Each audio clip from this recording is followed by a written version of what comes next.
इस जिले को 6 लेन सड़क की सौगात, जाम से मिलेगी मुक्ति। भोजपुर जिले में आए दिन लगने वाले बालू जाम महासंकट से निपटने को जिला प्रशासन ने तेजी से कवायद शुरू कर दी है।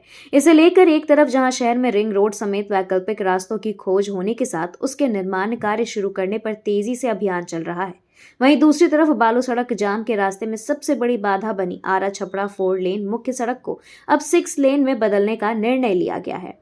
आरा छपरा मुख्य सड़क को 6 लेन बन जाने के बाद पटना, भोजपुर और छपरा जिले के लोगों के लिए काफी राहत हो जाएगी। इसके बन जाने से हजारों वाहनों को जाम से मुक्ति मिलेगी।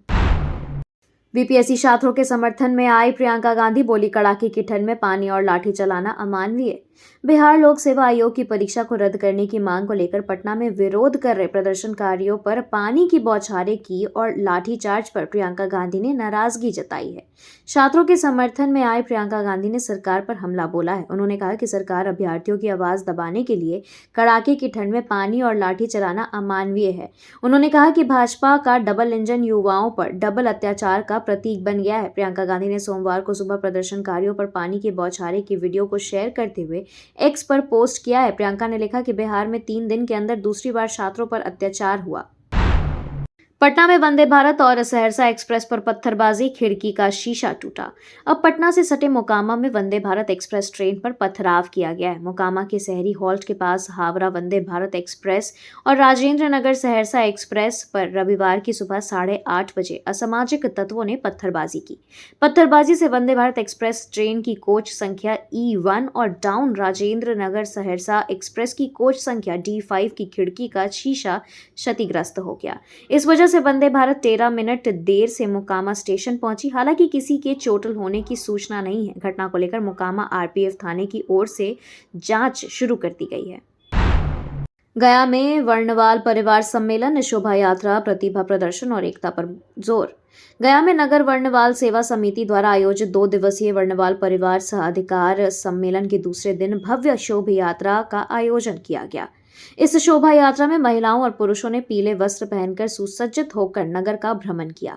कार्यक्रम के दौरान विभिन्न प्रतियोगिताओं में समाज के बच्चों, महिलाओं और विवाहित जोड़ों ने अपनी प्रतिभा का प्रदर्शन किया, जिन्हें शील्ड और सर्टिफिकेट देकर सम्मानित किया गया।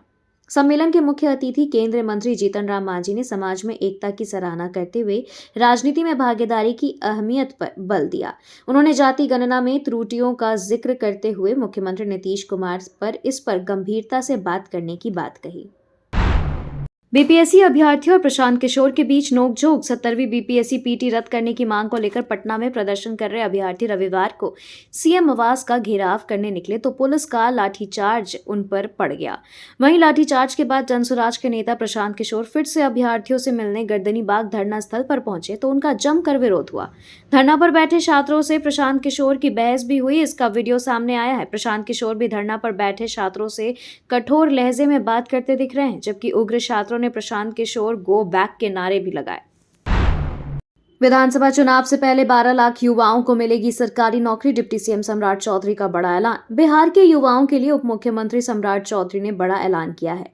सम्राट ने कहा है कि नए साल में युवाओं को बड़ी खुशखबरी मिलने वाली है। अब उन्हें रोजगार के लिए अधिक दिन तक इंतजार नहीं करना है। सूबे में जल्द ही लाखों बहाली होनी है। इसको लेकर अधिसूचना भी जारी कर दिया गया है। सम्राट ने खुले मंच से इस बात का ऐलान किया है। सम्राट चौधरी ने कहा कि बिहार में आगामी विधानसभा चुनाव से पहले 12 लाख युवाओं को सरकारी नौकरी दी जाएगी। साथ ही उन्होंने कहा कि मोतिहारी के लोग शीघ्र ही रक्सौल से हवाई यात्रा कर सकेंगे और अयोध्या के तर्ज पर बिहार की सीतामढ़ी में भी भव्य सीता मां की मंदिर की निर्माण कराई जाएगी। महावीर मंदिर लाया जाएगा किशोर कुणाल का पार्थिव शरीर। बिहार राज्य धार्मिक न्यास बोर्ड के पूर्व प्रमुख और भारतीय पुलिस सेवा के सेवानिवृत्त अधिकारी आचार्य किशोर कुणाल के निधन के बाद सोमवार को उनका अंतिम संस्कार किया जाएगा। रविवार की सुबह पटना में हृदयघात से किशोर कुणाल का निधन हो गया। इसके बाद उनके पार्थिव शरीर को पटना के गुसाई टोला स्थित उनके आवास पर लाया गया था, जहां बड़ी संख्या में लोग श्रद्धांजलि देने के लिए इकट्ठा हुए थे। वहीं ताजा जानकारी के मुताबिक आचार्य किशोर कुणाल की अंतिम यात्रा उनके कुर्जी निवास स्थान से निकलेगी। उनके पार्थिव शरीर को अंतिम दर्शन के लिए 11 बजे तक पटना के महावीर मंदिर परिसर में रखा जाएगा। इसके बाद उनकी शव यात्रा गांधी के रास्ते कोनहारा घाट हाजीपुर तक जाएगी। हाजीपुर स्थित कोनहारा घाट पर आचार्य किशोर कुणाल का अंतिम संस्कार किया जाएगा। तो इसलिए हुई झारखंड में रघुवर दास की वापसी, सामने आई अंदर की बात। झारखंड में करारी हार के बाद भाजपा जल्द ही नया प्रयोग करेगी। पार्टी को पूर्व मुख्यमंत्री रघुवर दास में तारनहार दिख रहा है। बड़े तामझाम के साथ उनकी वापसी भी हो रही है, इसलिए उनके समर्थकों में खेमा उत्साहित है। उनका कहना है कि रघुवर दास ने मिशन उड़ीसा को काफी कम वक्त में ही अमली जामा पहनाया। अरसे से जमे नवीन पटनायक को उपदस्थ करने में उनकी महती भूमिका को भाजपा स्वीकार करती है। सिर्फ 14 माह में ही उनकी वापसी के बाद मिशन झारखंड को अंजाम देने की कोशिश होगी। अब भाजपा के वे नेता बचने का बहाना बना रहे हैं जो चुनाव के दौरान रघुवर दास के खिलाफ बोलने का कोई मौका चूकते नहीं थे। रघुवर दास के स्वागत में उमड़ी भीड़ ने सबकी नींद खराब कर दी है।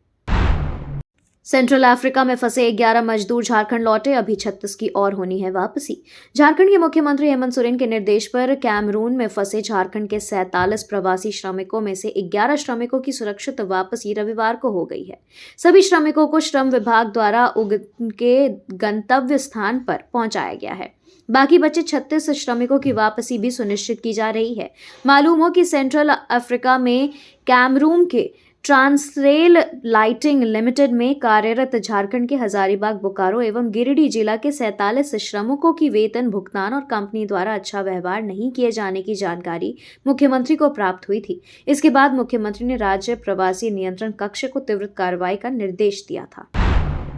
कितने बांग्लादेशी घुसपैठिए कब और कहां से आए? गृह मंत्रालय से मिला चौंकाने वाला जवाब। झारखंड समेत अन्य प्रांतों में बांग्लादेशी घुसपैठ और अवैध अप्रवासन से जुड़ी गतिविधियों को लेकर जारी राजनीतिक आरोप प्रत्यारोप के बीच केंद्रीय गृह मंत्रालय ने स्पष्ट किया है कि इसका कोई डाटा केंद्रीय स्तर पर उपलब्ध नहीं है। इससे संबंधित जानकारी राज्यों, केंद्र शासित प्रदेशों या अप्रवासन ब्यूरो के पास हो सकती है। सूचना अधिकार के तहत मांगी गई एक जानकारी में केंद्रीय गृह मंत्रालय ने यह स्पष्ट किया है। गृह मंत्रालय ने सिरज दत्ता द्वारा पूछे गए सवालों के उत्तर में यह जानकारी दी है कि अवैध घुसपैठिए भारतीय सीमा में चुपके से प्रवेश करते हैं। ऐसे सारे मामले विदेशी अधिनियम का निबंधन 1939 और नागरिकता 1955 के दायरे में आते हैं। Thank you so much for watching this video. Don't forget to like, comment, share, and subscribe.